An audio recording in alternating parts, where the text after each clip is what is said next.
Halo, Assalamualaikum warahmatullahi wabarakatuh. Perkenalkan, nama saya Rizka Rahayu Fitri, NIM 19042177. Di sini saya akan mempresentasikan tentang materi tugas mata kuliah administrasi kepegawaian pada pertemuan 12-14. Happy watching! Di sini saya akan menjelaskan tentang sasaran kinerja pegawai atau yang bisa disebut dengan SKP. Nah, jadi sasaran kinerja pegawai atau SKP adalah rencana kerja dan target yang akan dicapai oleh seorang ASN.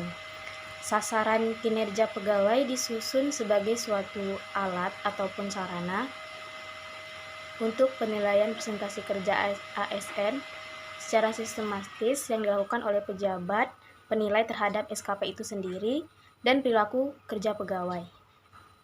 Nah, pada tahu nggak sih sistem kepegawaian itu apa?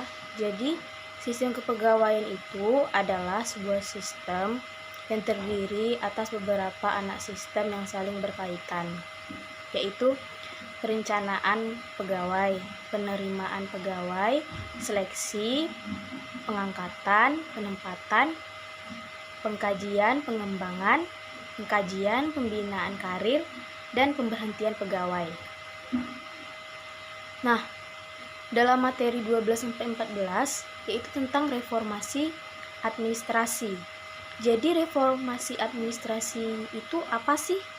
Nah, di sini bisa dijelaskan bahwa reformasi administrasi ialah usaha terencana untuk mengubah dua hal, yaitu struktur dan prosedur birokrasi. Kedua, sikap dan perilaku para birokrat. Penentuan tujuan sangat penting dalam reformasi administrasi. Mengapa sangat penting? Dalam organisasi tujuannya yaitu yang perlu untuk dipertimbangkan terlebih dahulu. Selanjutnya, bagaimana konsep pemberhentian pegawai? Pada tahu nggak sih bagaimana konsep pemberhentian pegawai? Jadi, pemberhentian pegawai adalah pemutusan hubungan kerja yang dilakukan antara organisasi atau perusahaan dan pegawai, baik secara sepihak maupun berdasarkan kesepakatan bersama.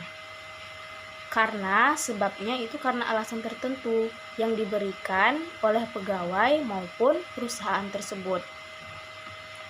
Jadi, berdasarkan peraturan BKKN nomor 3 tahun 2020 tentang bagaimana teknis pemberhentian pegawai negeri sipil. Jadi, bagaimana tuh pemberhentian pegawai negeri sipil? Yaitu pertama, menurut yang saya ketahui bahwa peraturan dalam BKN nomor 3 tahun 2020 tentang berdasarkan peraturan BKKN nomor 3 tahun 2020 tentang petunjuk teknis pemberhentian. Peraturan BKKN nomor 3 tahun 2020 tentang petunjuk teknis pemberhentian pegawai negeri sipil yaitu ada 10. Pertama, pemberhentian permintaan sendiri. Yang kedua, pemberhentian karena mencapai batas usia pensiun. Yang ketiga, pemberhentian karena perampingan organisasi atau kebijakan pemerintah. Yang keempat yaitu adalah pemberhentian karena tidak cakap jasmani atau rohani. Yang kelima, pemberhentian karena meninggal dunia atau tewas atau hilang. Yang keenam, pemberhentian karena melakukan tindak pidana atau penyelewengan. Yang ketujuh, pemberhentian karena pelanggaran disiplin.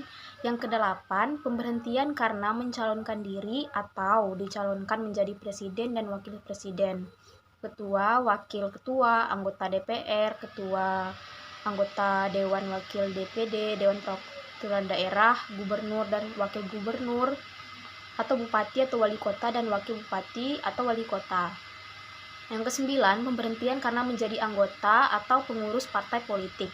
Dan yang ke-10, karena pemberhentian tidak menjabat lagi sebagai pejabat negara.